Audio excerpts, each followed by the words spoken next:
and on we'll go through the wastelands. Hey guys, Alex here, AG Automotive, and here today we've got the 2022 Toyota Landcruiser Prado, and this is the VX model. So let's have a look.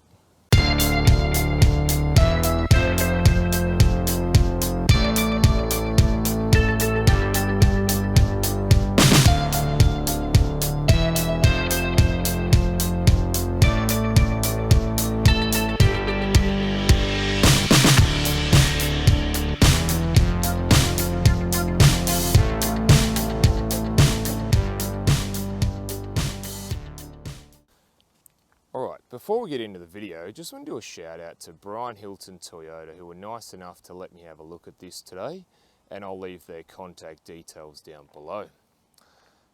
So if you are after a Toyota Prado or any Toyota, go and see Brian Hilton, let them know that Alex from AG Automotive sent you, and they will look after you. Now the front, you've got this massive big grille. I don't know what it is with these cars now doing these big grills. You've got the massive Toyota badge. I don't think I've seen a bigger Toyota badge than that, have you? You do have the nudge bar, which Brian Hilton have put on, and the light bar. I think that sort of finishes it off really nicely, as well as the front camera and parking sensors there. Now they've fitted a bonnet protector, and you've got your LED daytime running lights and also LED headlights, as well as the driving lights down below. So what are your thoughts on the Prado? Have you got one, the older model? Are you interested in upgrading? Let me know in the comments. So the wheels on the VX are 19-inch wheels, and they've got a silver and piano black sort of finish to them, and I think it's a nice design. It finishes off the car really, really well. And we'll come around to the back. Now, you can get two versions in this. You can get one with the spare wheel on the back, or like this one's done, you can actually get the spare wheel underneath. So it's a lot easier to use and get in, like I'll show you. Just lift that up for easy access. Now, you've got the Toyota badge, the Landcruiser Prado riding. You do have the reverse camera, as well as the parking sensors. And Brian Hilton have fitted a genuine Toyota tow bar, and you can tow up to 3 tons with that, which I think is pretty impressive for the Prado.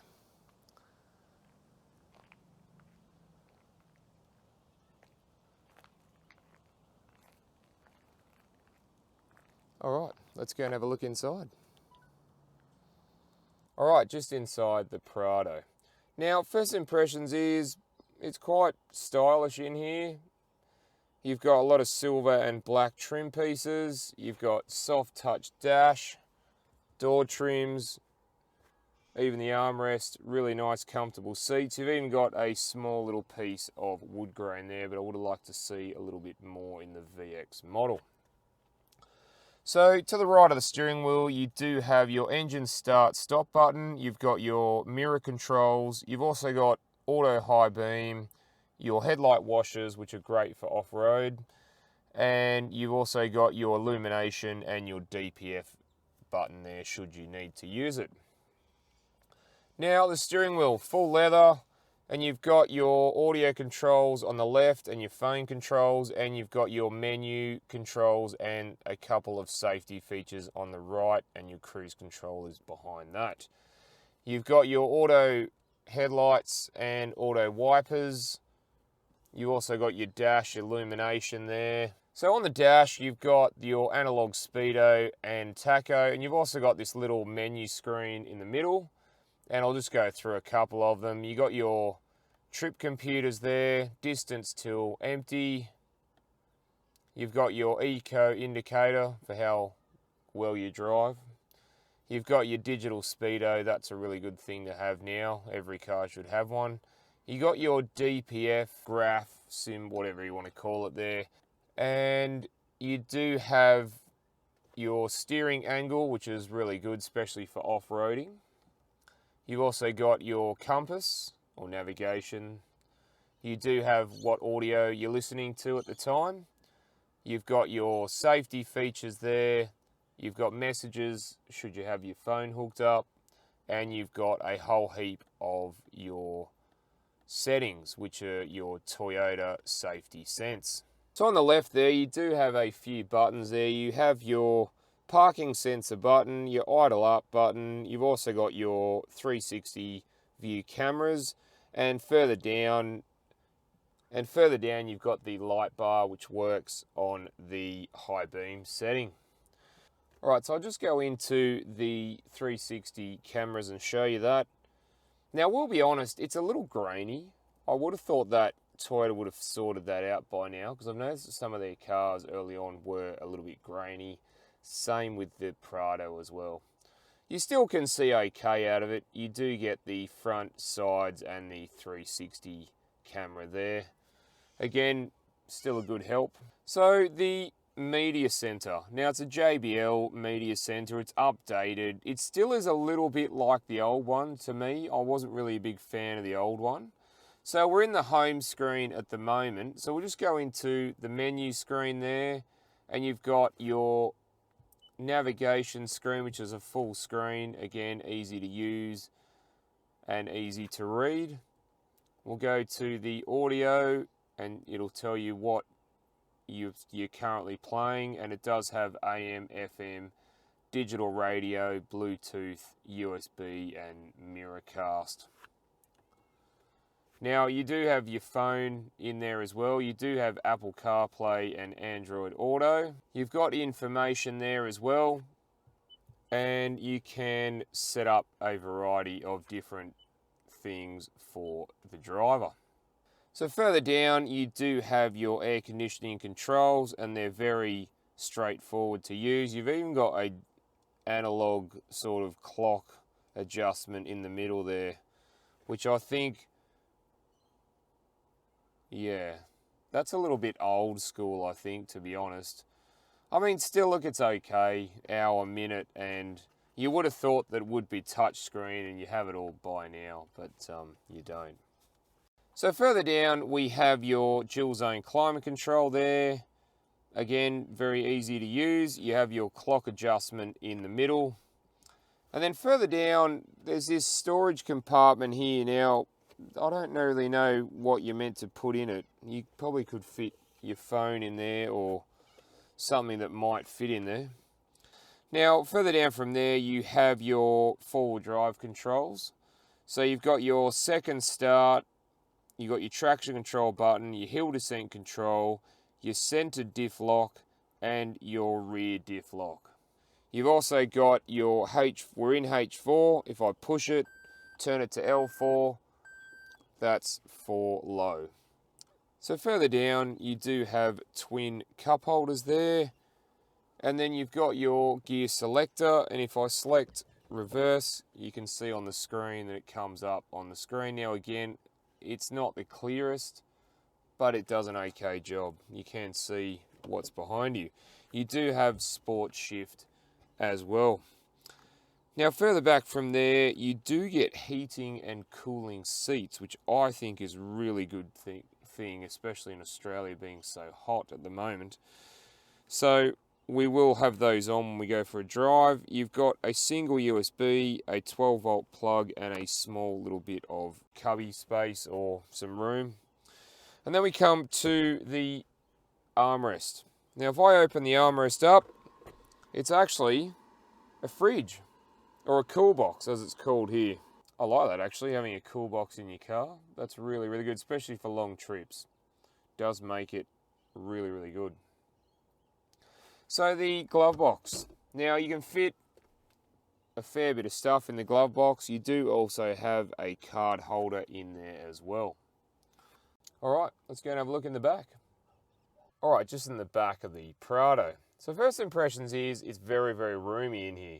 Now I'm 6'1", 185 centimeters, and I've got masses of headroom, Knee room, leg room and foot room is all really, really good for me.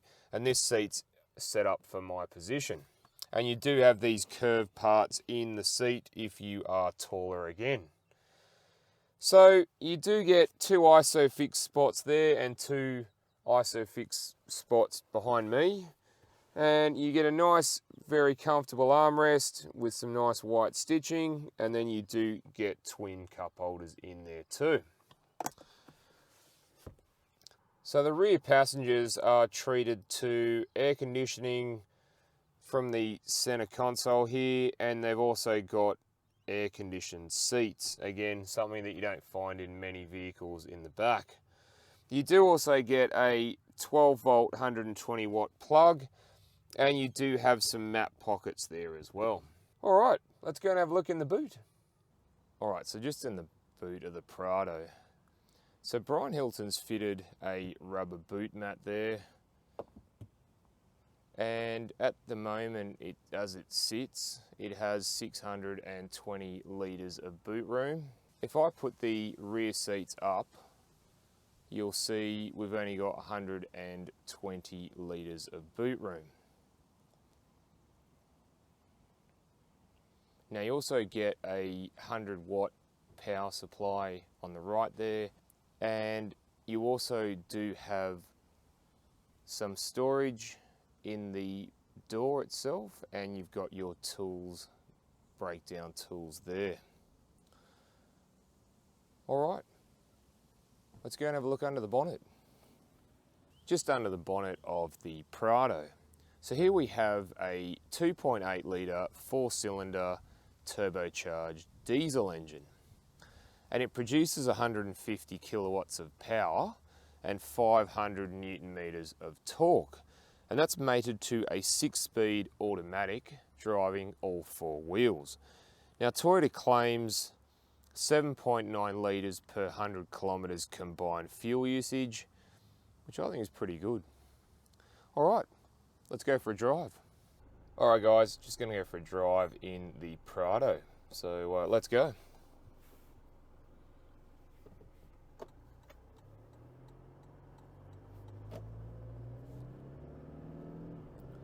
So the seats are really, really comfy, and I love the air conditioning in the seats, heating and cooling. Again, it's really nice for Australian conditions. So vision out the front is really good. The rear vision mirror is high up.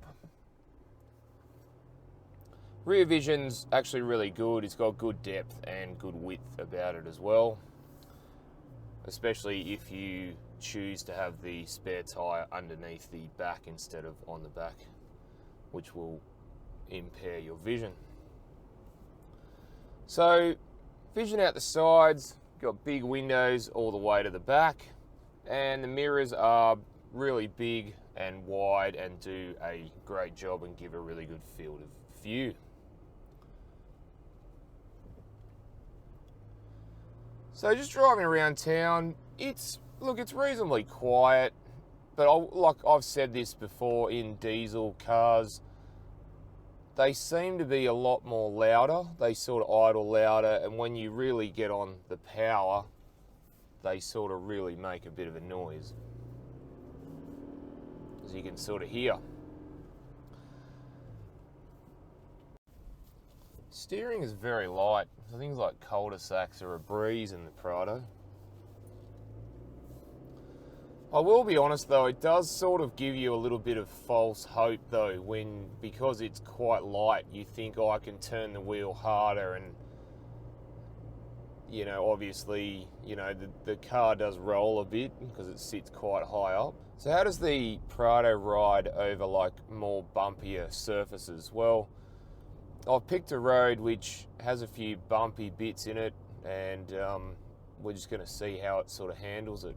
And actually, I'm pretty impressed. It's riding over the bumps with ease, a bit like floating over the bumps. Yeah, it just sort of takes the bumps on and yeah, spits them out, I guess. So yeah, and like going up hills is effortless with the Prado from the 500 Newton meters, and we're just cruising around town but I thought I'd find some bumpier surfaces, which is pretty much most of the Central Coast if you ever drive up here. We've got potholes galore.